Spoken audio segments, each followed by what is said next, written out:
Airsoft GI would like to thank our sponsors. How's it going, GITV? My name is Tim, and I have most of our GITV production crew here. We have Ross, the Predator number 2, Josh, the Predator number 1, and that's Bob. Jackass. He does use an axe from time to time, I've heard. He does use an axe from time to time. Basically, what we're doing here is going to try to spice things up a little bit, as opposed to doing just regular gun reviews on these 4 guns in front of us. Josh actually came up with a really cool gun game challenge for us. Essentially what we're going to be doing is selecting the guns that we want, and we're going to have a budget of $150 to upgrade them however we see fit. So let's get right along with the selection process. Since I'm the boss, I'm going to go first and select that one. I'm taking the DMR.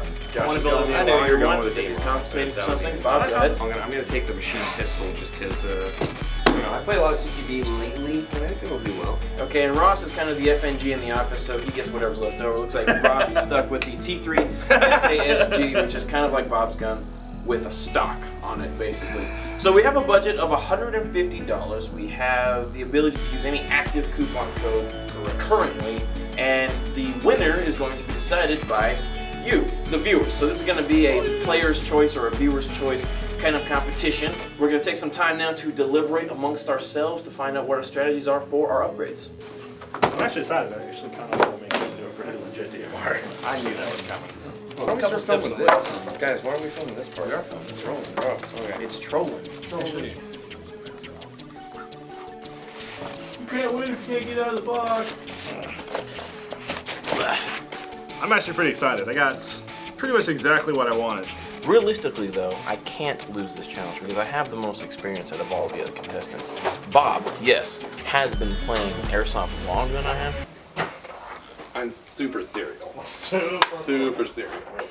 But combining my playing experience with my internal tech knowledge, I definitely blow Bob out of the water. Josh and Ross combined can't even hold candle with how much experience I have, so. I'm going to focus on getting the rate of fire up, getting the trigger response up if I can, because that's going to be really important in CQB. I'm also going to try and find some rails for either side so I can attach pressure pad and a flashlight and get some sort of vertical foregrip action going on here. Oh my god, I cannot believe how slow this gun shoots. I was not originally intending on upgrading the rate of fire on this gun. I was really going to focus more on accuracy and durability, but it's clear that I'm going to have to take something out of my initial budget to improve the rate of fire in this thing. I went ahead and raised my sight and I've added a couple rails. I couldn't find any sweet lasers, but I have put a handle on here so that when I charge people, I can just come around the corner and just blast them. And then when I got to snipe them from across the field, because I probably will be adding a longer barrel, I can just put it up and I got you. Hi kids, my name is Josh, and today we're actually just going to talk about this Airsoft gun. But yeah, so after the chrono, I don't know, I'm pretty disappointed.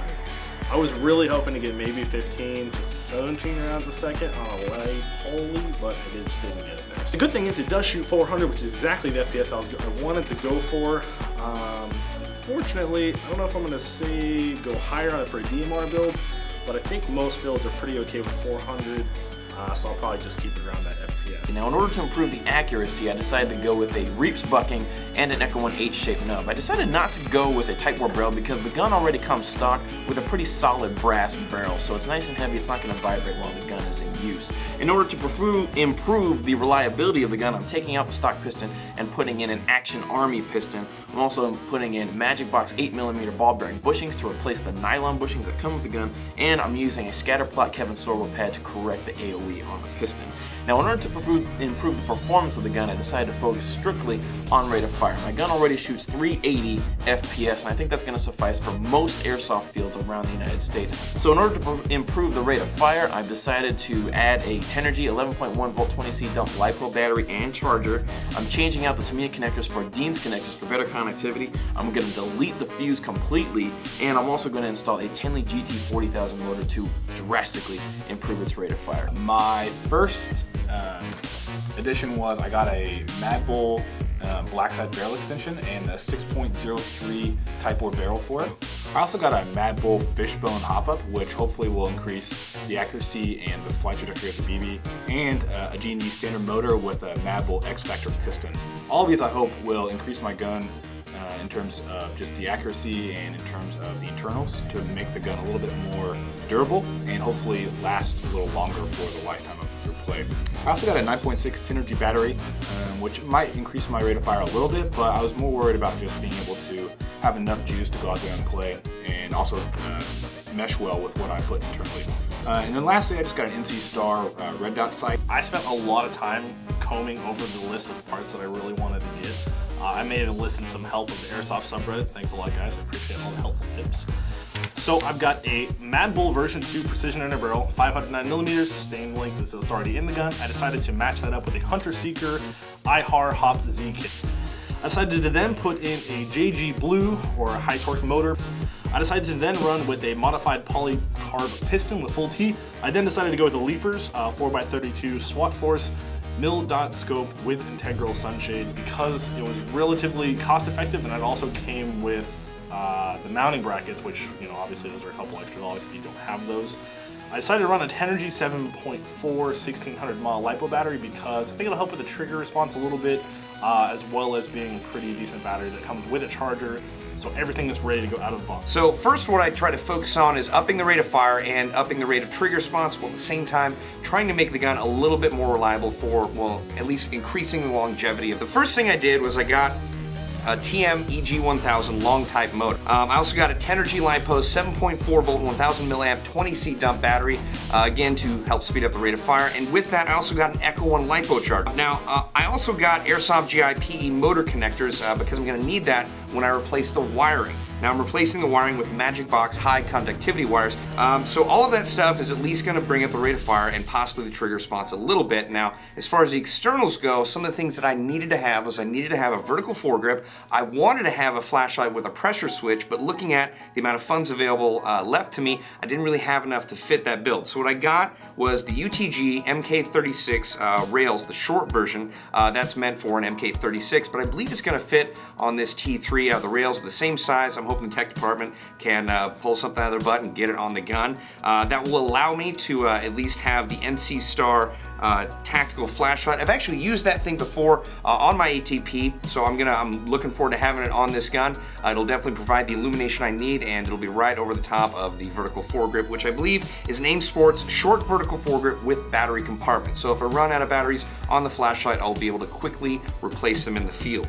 Now, I had two other quick things to add to have the tech department do for me to increase the longevity of the gun.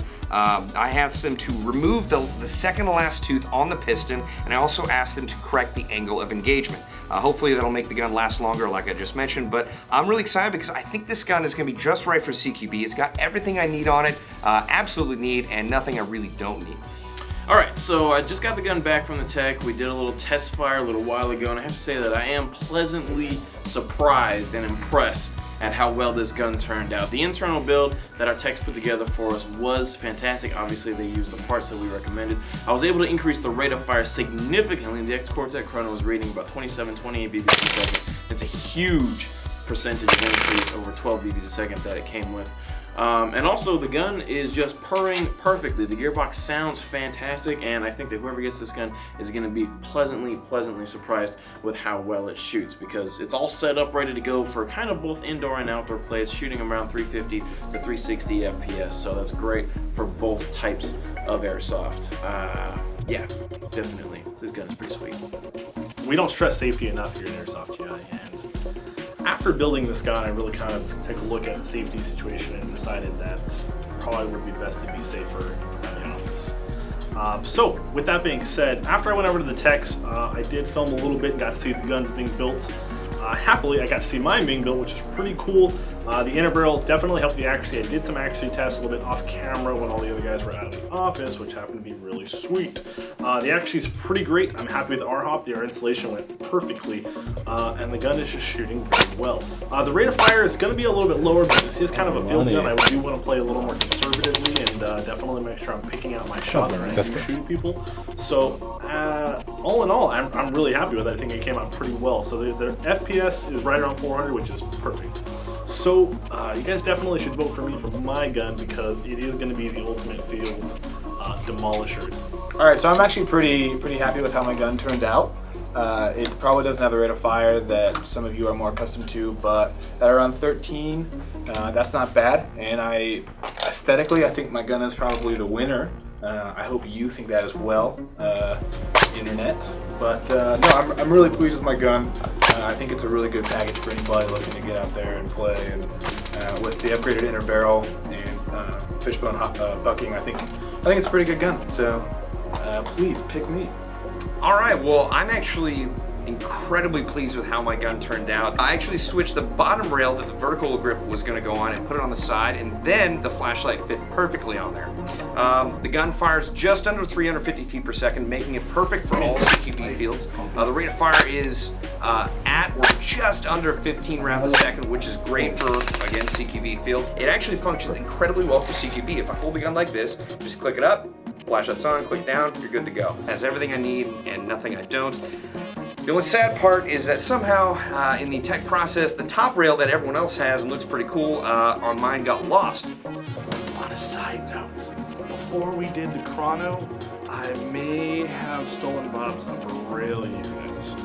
All right, well, thanks for joining us for our G3 gun game challenge. This was a lot of fun for us as the participants, and we hope you enjoyed seeing what our JG guns can become. I think we've showcased pretty well that you can take a JG gun, which is pretty good right out of the box, but for only a little bit more money, like 150 bucks worth of upgrades, you can do some amazing stuff with it. We all did something a little bit different with our G3s. We built them in our own image to fit a specific type of gameplay. If you have a custom gun that you want to build, whether it be a G3, MP5, M4, what have you, and you want to put some custom parts into it, all you need to do is put this gun in your shopping cart, put the parts that you want to go inside, and have our techs put it together for you. That's the exact same process that we went through to get these guns built. If you like any of the stuff that you've seen in this video, our custom built guns will be for sale on our website in the near future. There's also going to be a poll up on Facebook once this video goes live where you can vote for your favorite one. So I think we're going to calculate the results of the poll in addition to any of the votes in the comments below from this video, and that'll be our kind of named winner for this little challenge. So be sure to vote for the gun that you like best. If you're interested in any of these guns, take a look at them on our website, or if you have a custom gun that you want to get made with some of the parts from our website, go ahead and put all that stuff into your shopping cart and check out with the additional tech labor, and we'll put that together for you. My name is Tim from Airsoft GI, and Bob the Axeman Hillbrand. Josh the Predator. And Ross, thanks for joining us for Airsoft GI TV.